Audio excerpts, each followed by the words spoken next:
Shalom. This video is about the 12 tribes of Israel. So what are the 12 tribes? Well, the 12 tribes, first of all, are the 12 sons of the patriarch Jacob. And Jacob, according to the Torah, had 2 wives and 2 concubines. Rachel and Leah were the 2 wives. And each of these wives had sons, and among the sons, those were the 12 tribes.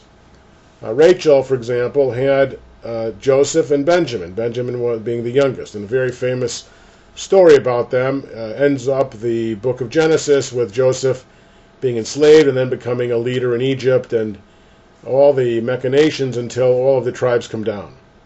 And each one gets married and has family and children, and those become the basis of the Jewish people.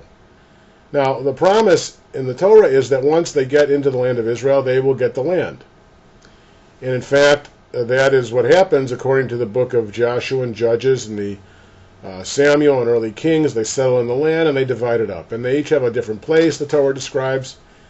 In fact, in the book of Numbers, there's an interesting story about Reuven, the tribe, Gad, and half of the tribe of Manasseh, where they say to Moses, we like the land very much on the outside of Israel. We'd like to stay there in the east. Can we stay there?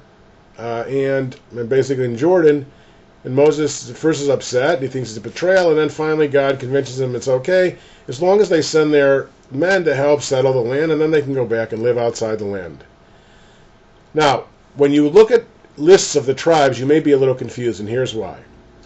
The 12 tribes of Israel include Joseph, and they include Levi, who was one of the 12 tribes, but neither Joseph nor Levi get any land.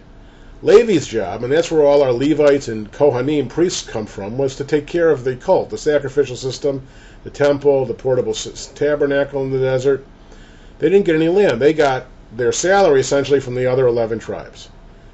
And Joseph didn't get any land. So you subtract Levi and Joseph, you're ending with 10 tribes. So how'd you get 12? Well, Joseph, both his sons got equal shares. They each got land as tribes. Manasseh and Ephraim. That's how you get the 12 tribes according to that list. Now, what happened to those tribes? Well, in 722, before zero, the Assyrians came down and conquered the 10 northern tribes and took them away, and we lost them. We don't know what happened to them. And those are the 10 tribes of Israel that are lost. Now, every once in a while, somebody thinks they know where they are, but we don't really have any idea what happened to them.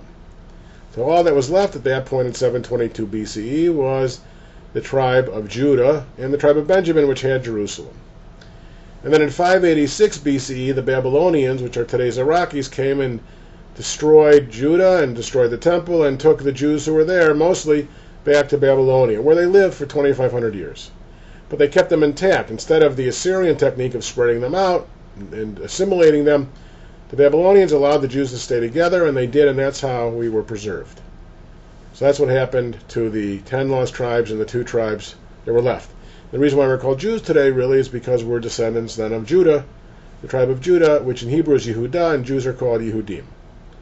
So those are the 10 tribes, and the most famous pictures of them come from the Chagall windows. The great French artist, Jewish artist Chagall, did stained glass windows, which are at Hadassah Hospital in Jerusalem, based on the blessing that Jacob gave each of his sons at the end of his life in Deuteronomy, and we reflected, and from those blessings are the various symbols. For example, Judah is well known as the symbol of a beautiful lion, and each tribe has its own symbol. The 12 tribes of Israel.